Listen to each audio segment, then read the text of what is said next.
Joining us on the telephone line right now is the Mets catcher, Kevin Plawecki. And Kevin, happy holidays and happy New Year to you and your family. And if you had the chance to digest 2015, getting called up to the big leagues and then going to the World Series.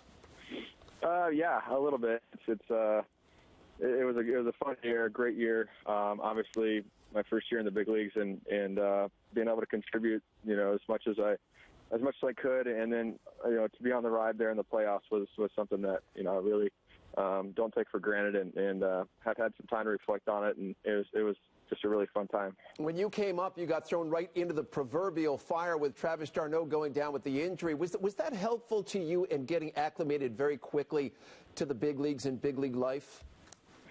Yeah, I think so, and I had a lot of help too with the other guys in that clubhouse, and the pitching staff also made my job a lot easier, and I still kept in contact with Travis on a day-to-day basis, even though he wasn't necessarily with the team the whole time down in Florida. We talked quite a bit, and if I had any questions, I could ask him and any other older guys in the clubhouse and any other coaches. So they all made it easy for me and helped that transition go a little bit smoother than otherwise, I guess. All right, so speaking about transitions, how big an adjustment was it for you when Travis came back? You were not playing every day, but you still had to be ready for the occasional start or to pinch hit in a game.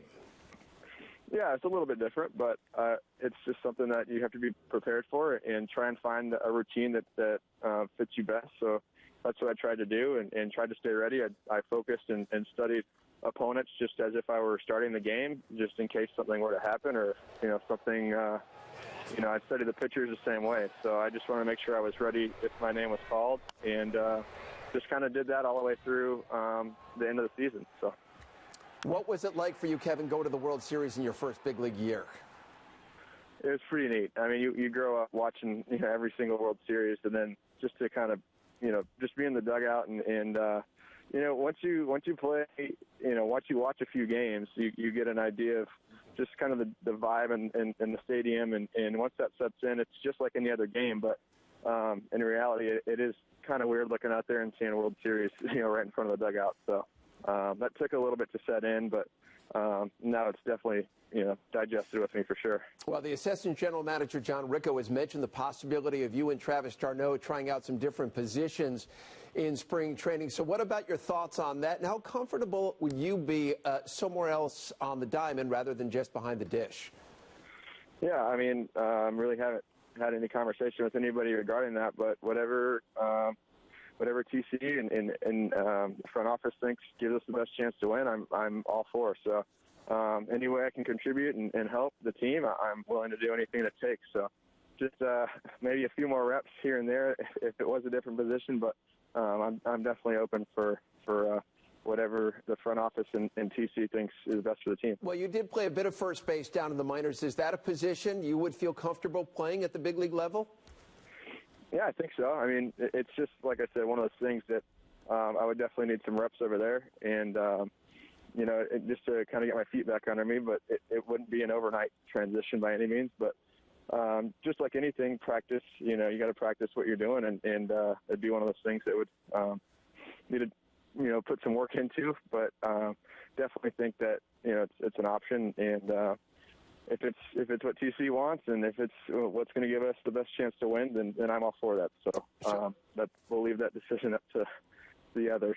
We know that Bob Guerin is off to Los Angeles, new bench coach of the Dodgers, and he worked with you and Travis and the catchers during the season. So how important was it for you to have him in your development, and how much are you going to miss him?